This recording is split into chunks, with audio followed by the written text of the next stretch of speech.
Hello అండి, welcome back to తోటికోడళ్ళు జోడి. నేనండి మీ చిన్ని తోటికోడల్ని. ఈరోజు స్పెషల్ పన్నీర్ చీజ్ పరోటా. ఈ పరోటా చాలా సాఫ్ట్గా ప్లఫీగా ఉంటుంది. ఎప్పుడైనా స్పెషల్ ఒకేషన్ అప్పుడు ఈ పరోటా ఒక్కసారి ట్రై చేసి చూడండి, కాంప్లిమెంట్స్ అయితే గ్యారంటీ. దీనికోసం ముందుగా ఒక కప్పు గోధుమ పిండి, కొంచెం సాల్ట్, అలాగే కొంచెం ఆయిల్ వేసుకుని ఇవన్నీ బాగా కలుపుకుని కొంచెం కొంచెం వాటర్ వేసుకుంటూ పిండి అనేది మెత్తగా కలుపుకోవాలండి. ఈ పిండిని మనం కనీసం 5 నిమిషాలైనా కలుపుకోవాలండి. అప్పుడే మనకి పరోటా అనేది ప్లఫీగా వస్తుంది. ఇలా కలుపుకున్న పిండికి కొంచెం ఆయిల్ అప్లై చేసి లేదంటే వెట్ క్లాత్ వేసి 30 మినిట్స్ వరకు రెస్ట్ ఇవ్వాలి. ఇప్పుడు పరోటాలో స్టఫింగ్ కోసం 200 గ్రామ్స్ పన్నీర్ తీసుకుని తురుముకొని అందులోనే 2 లేదా 3 స్పూన్లు ఉల్లిపాయ ముక్కలు, ఒక పచ్చిమిర్చి చిన్న ముక్కలుగా కట్ చేసుకుని వేసుకోవాలి.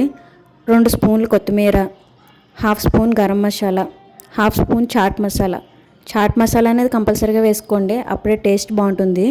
అలాగే 1/2 స్పూన్ కారం, సాల్ట్, 1/2 లెమన్ కట్ చేసుకుని వేసుకొని ఇందులోనే చీజ్ వేసుకోవాలి. నేనైతే చీజ్ స్లైసెస్ తీసుకున్నానండి. 2 చీజ్ స్లైసెస్ని చిన్న చిన్న ముక్కలుగా కట్ చేసి వేసుకున్నాను. మీ దగ్గర మోజెల్లా చీజ్ ఉంటే అది వేసుకోవచ్చు. చీజ్ అనేది మీ ఇష్టం అండి. చీజ్ని ఎక్కువ ఇష్టపడే వాళ్ళు 6 to 7 స్పూన్స్ వరకు వేసుకోవచ్చు అండి చీజు. లేదు అంటే చీజ్ స్కిప్ చేసి పన్నీర్ పరోటా ఒకటే చేసుకోవచ్చు. ఇప్పుడు పిండిని తీసుకుని ఒకసారి బాగా కలుపుకొని ఈక్వల్ పార్ట్స్గా బాల్స్ లాగా చేసుకుని పక్కన పెట్టుకోవాలండి. ఇప్పుడు దీన్నే కొంచెం స్ప్రెడ్ చేసి ఇందులోనే ఒక 2-3 స్పూన్స్ పన్నీర్ స్టఫ్ పెట్టుకుని ఇప్పుడు ఈ పన్నీర్ స్టఫ్ని లోపలికి వేలుతో తోస్తూ పిండి మొత్తం సీల్ చేసుకోవాలండి. ఇలా సీల్ చేసుకున్న తర్వాత కొంచెం పిండి వేసుకుని లోపల ఉన్న స్టఫింగ్ అంతా ఈక్వల్గా అయ్యే వరకు చేతితోటే ప్రెస్ చేసుకోవాలి. లోపల మొత్తం స్టఫింగ్ అంతా ఈక్వల్గా అయిన తర్వాత జెంటిల్గా ప్రెస్ చేసుకుంటూ అప్పడాల కర్రతోటే ఒత్తుకోవాలండి. వీటిని బాగా పలచగా కాకుండా కొంచెం దలసరిగా చేసుకోవాలండి. అప్పుడే మీకు ప్లఫీగా పొంగుతాయి. చూసారు కదండి, ఈ మాత్రం దలసరిగా ఉంటే సరిపోతుంది. ఇలాగే మిగిలిన పిండి మొత్తం పరోటాలు చేసుకోవాలండి. ఈ పరోటాలు మార్నింగ్ బ్రేక్ఫాస్ట్కైనా ఈవినింగ్ డిన్నర్కైనా కూడా పర్ఫెక్ట్గా సెట్ అవుతాయి.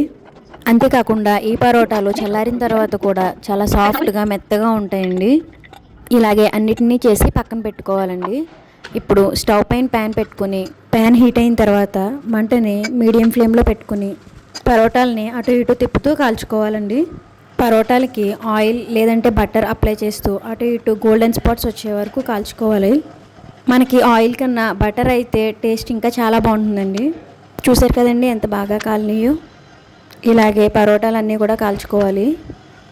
ఈ పరోటాలు పిల్లలకైతే కర్రీతో పని లేదండి అసలు. అలాగే ఇందులోకి పెరుగు ఆవకాయ అయితే బెస్ట్ కాంబినేషన్ అండి. లేదు అంటే ఆలూ కుర్మా కానీ పన్నీర్ బటర్ మసాలా కానీ చాలా బాగుంటుంది. చూసారు కదండి ఎంత ప్లఫీగా ఉన్నాయో పరోటాలు. మీరు కూడా మీ ఇంట్లో ట్రై చేసి ఈ రెసిపీ ఎలా ఉందో కామెంట్ బాక్స్లో కామెంట్ చేయండి. ఇలాంటి మరిన్ని ఇంట్రెస్టింగ్ రెసిపీస్ కోసం మన ఛానల్ని సబ్స్క్రైబ్ చేసుకోండి. ఈ రెసిపీ మీకు నచ్చినట్లయితే లైక్ చేసి మీ ఫ్రెండ్స్ అండ్ ఫ్యామిలీస్ కూడా షేర్ చేయండి.